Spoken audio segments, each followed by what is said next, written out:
చేస్తే అర్థం ఉంటుందా? సార్, అమెరికా అండ్ భారత్ ఈ రెండు కూడా దశాబ్దాలుగా మిత్రదేశాలుగా కొనసాగుతూ వస్తూ ఉన్నాయి. మరి ఎప్పుడూ లేనంతగా ట్రంప్ భారత్ వ్యతిరేకతకు కారణాలు ఏంటి సార్? ఇది ఒకటి మొదటి స్టేట్మెంట్ కూడా కరెక్ట్ కాదు. మిత్రదేశాలే కాదని ఎవరంటే ప్రపంచంలో అన్ని దేశాలతో మైత్రి ఉంటుంది. చైనాతో మనకు రిలేషన్స్ లేవా? మరి గాల్వాన్లో ఎందుకు జరిగింది ఇన్సిడెంట్?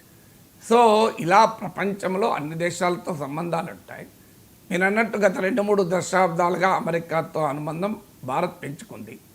పోస్ట్ కోల్డ్ వార్ పీరియడ్లో భారతదేశం అమెరికాతో వ్యూహాత్మక మిత్రదేశంగా జూనియర్ పార్ట్నర్గా మారిపోయింది. కానీ ఇలాంటి ఆంక్షలు ఇవాళ కొత్త కాదు. అంటే ఒక దేశము సొంతగా అభివృద్ధి కావడాన్ని అమెరికా అంగీకరించదు, తన క్లయింట్గా ఉండడాన్ని మాత్రమే అమెరికా అంగీకరిస్తుంది. అమెరికా అన్నప్పుడల్లా మనం గుర్తుపెట్టుకోవాల్సిన అమెరికా ప్రభుత్వం, అమెరికా పౌర సమాజము, అమెరికా సమాజంతో సంబంధం లేదు. America is a great land of opportunities, it a land of innovation, it a land of power freedom. అందువల్ల అమెరికా సమాజం పైన కాదు మన విమర్శ, అమెరికా ప్రభుత్వం పైన. ఇవాళ కొత్త కాదు. ఏ థర్డ్ వరల్డ్ కంట్రీ అయినా తనంతట తానుగా అభివృద్ధి చెందుతానంటే అమెరికా అగ్రరాజ్యం ఏనాడు యాక్సెప్ట్ చేయలేదు, ఏ దేశాన్ని యాక్సెప్ట్ చేయలేదు. మీకు ఒక్క ఉదాహరణ కాదు, మీకు ఇరాన్, నార్త్ కొరియా లాంటి తమ శత్రు దేశాలేమో అణ్వాయుధాలు తయారు చేసుకోవద్దు అంటది, కానీ తమ మిత్ర దేశాలైన ఇజ్రాయెల్, పాకిస్తాన్ మాత్రం అణ్వాయుధాలు తయారు చేసుకోవచ్చు. ఇంతకన్నా అన్యాయమైంది ఏమైనా ఉంటుందా? అంటే అమెరికన్ ఇంట్రెస్ట్లకు సర్వ్ చేసేటట్టు ఉంటేనే అమెరికా అంగీకరిస్తుంది. అది ఏ దేశమైన ప్రపంచంలో అమెరికా స్వభావం. సొంతగా అభివృద్ధి చెందుతానంటే అమెరికా ఒప్పుకోదు. లాటిన్ అమెరికా దేశాలు వెనిజులా పైకి ఇప్పుడు వార్షిప్స్ పంపిస్తుంది. ఎందుకు? వెనిజులాలో ఏం చేశారు? ఇప్పుడున్న ప్రభుత్వం కాదు, అంతకుముందు హ్యూగో చావెజ్ ప్రభుత్వం కూడా అమెరికా వెనిజులాలోని ఆయిల్ ఇండస్ట్రీ మొత్తం అమెరికన్ ఆయిల్ కంపెనీల చేతిలో ఉండేది. దాన్ని లేదు, మా దేశ ప్రజల కోసం మా దేశ సంపదను ఉపయోగించుకుంటాం. ఎందుకంటే వెనిజులా ఇది one of the country very high oil reserves. కొన్ని అంచనాల ప్రకారం అయితే సౌదీ అరేబియా కన్నా ఎక్కువ ఉన్నాయని. ఆ దేశాన్ని మేము క్యాప్చర్ చేసుకుంటామని అమెరికా పోతుంది. అంటే వెనిజులాలో ఉన్న చమురు సంపద వెనిజులా ప్రజలకు ఉపయోగపడకూడదు. ఇలా ప్రతి లాటిన్ అమెరికన్ కంట్రీస్లో పెద్ద ఎత్తున అనేక రకాలుగా అక్కడ ప్రభుత్వాలు మార్చి దేశాధ్యక్షులను అంతం చేసిన చరిత్ర కూడా ఉంది. చిలీలో అలండి అనే ప్రెసిడెంట్ కాపర్ మైన్స్ రద్దు నేషనలైజ్ చేస్తే ఆయన చంపేశారు. సో అందువల్ల మీకు ఇప్పటికీ కూడా బ్రెజిల్ లూలా డిసిల్వా పైన అమెరికాకి ఎందుకంత కోపం? 50% టారిఫ్ విధించారు. కారణం ఏంటంటే అంతకుముందు ఉన్న నియంత బోల్సనారో చాలా మంచోడు, మీరు ఆయన మీద కేసులు పెడతారా అని చెప్పి 50% టారిఫ్ విధించారు. అందువల్ల ఎక్కడైనా అమెరికా తన ఇంట్రెస్ట్ల కొరకు మాత్రమే నిలబడుతుంది. ఇలా ఉక్రెయిన్ వార్లో చూడండి, మినరల్ డీల్ కుదుర్చుకున్నాడు, పాకిస్తాన్తో మినరల్ డీల్ కుదుర్చుకున్నారు. సో ఇండియా సొంతగా అభివృద్ధి చెందుతానన్నప్పుడల్లా అడ్డుపడుతూనే వచ్చింది. ఇలా కొత్త కాదు. 1969లో, ఇప్పుడు కాదు, 56 ఏళ్ల క్రితం తారాపూర్లో మనం తొలి అణు రియాక్టర్ ఏర్పాటు చేసుకుంటే దానికి ఫ్యూయల్ సప్లై చేస్తానని అంగీకరించి వెనక్కి తగ్గారు. ఎందుకు? 1970లో మనం అణ్వస్త్ర నిరోధక ఒప్పందం NPT పైన సంతకాలు చేయమన్నట్టు. సో ఆ సూపర్ కంప్యూటర్ తయారు చేస్తామంటే మన పైన ఆంక్షలు పెట్టుకున్నారు. మీరెందుకు తయారు చేస్తారు? మా సూపర్ కంప్యూటర్ ఇస్తే కొనుక్కోండి అని. మనకు ఆఖరికి నెహ్రూ ప్రభుత్వం ఫస్ట్, చాలామందికి తెలియదు, సోవియట్ యూనియన్ నుంచే సహకారం తీసుకుని అనుకుంటారు.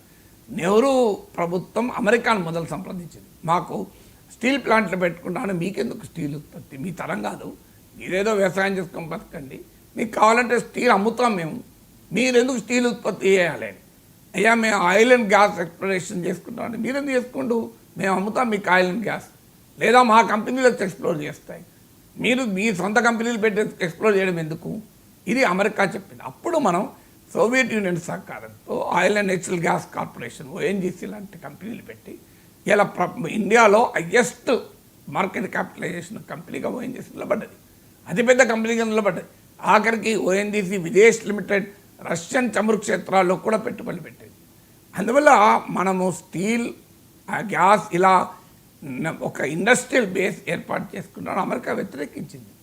సో ఇలాంటి చరిత్ర ఇవాళ కొత్త కాదు. మనకు అగ్ని మిసైల్ పైన ఆంక్షలు పెట్టారు. ఆఖరికి మన GSLVలో వాడే క్రయోజనిక్ ఇంజన్ల సప్లై, క్రయోజనిక్ టెక్నాలజీ కోసం రష్యాతో మనం అగ్రిమెంట్ చేసుకున్నాం. గ్లావ్ కాస్మోస్ అనే రష్యన్ స్పేస్ ఏజెన్సీతో మన ఇస్రో ఒప్పందం చేసుకుంటే దానిపై కూడా ఆంక్షలు పెట్టారు. ఎందుకంటే మీరు ఈ క్రయోజనిక్ టెక్నాలజీని మీరు మిసైల్ డెవలప్మెంట్లో వాడతారని చెప్పి. ఏం జరిగింది? మనమే సొంతగా సూపర్ కంప్యూటర్లు తయారు చేసుకున్నాం, మనం సొంతగా క్రయోజనిక్ ఇంజన్లు తయారు చేసి ఇలా అమెరికా కూడా అమ్మడానికి రెడీగా ఉన్నాం.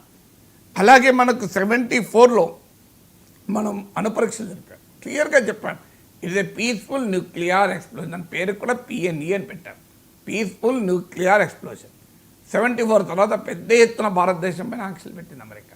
మళ్ళీ 98లో వాజ్పేయి ప్రభుత్వం, అప్పుడు 74లో ఇందిరాగాంధీ ప్రభుత్వం హేమలో జరిగింది, 98లో మీకు వాజ్పేయి ప్రభుత్వం హేమలో జరిగింది. అప్పుడు కూడా మళ్ళీ ఆంక్షలు పెట్టింది. 1971 వార్లో ఏకంగా భారతదేశం పైకి 7th ఫ్లీట్ సప్తమ నౌకాదళం యుద్ధ విమానాలతో కూడిన పెద్ద వార్షిప్లో పంపించింది. సోవియట్ యూనియన్ హెచ్చరిస్తే వెనక్కు తగ్గింది. అందువల్ల there is an history of sanctions. ఇండియాకేమి అమెరికా శాంక్షన్స్ కొత్త కాదు. తన స్వావలంబన, స్వయం సమృద్ధి, స్వతంత్ర విదేశాంగ విధానం అన్నప్పుడల్లా అమెరికా మన పైన ఒత్తిడి తెస్తున్నది. నేను America loves Pakistan, not India. ఎందుకు? Pakistan is a client state. ట్రంప్కు నోబెల్ బహుమతి ఇవ్వమని ప్రపోజ్ చేయమంటే ప్రపోజ్ చేస్తుంది. అమెరికా నుంచి F-16 స్టీల్ కొనమంటే కొంటుంది, అప్పులు తీసుకోమంటే తీసుకుంటుంది. తాము సృష్టించిన తాలిబాన్ల పైన యుద్ధం చేయమంటే యుద్ధం చేస్తుంది, యుద్ధం ఆపమంటే యుద్ధం ఆపుతుంది. అమెరికా కావాల్సిన డర్టీ వర్క్ అంతా చేసి పెడుతుంది. నేను చెప్పడం కాదు, పాకిస్తాన్ డిఫెన్స్ మినిస్టరే చెప్పాడు, మేము అమెరికా కోసం ఈ డర్టీ వర్క్ చేస్తూ వచ్చామని.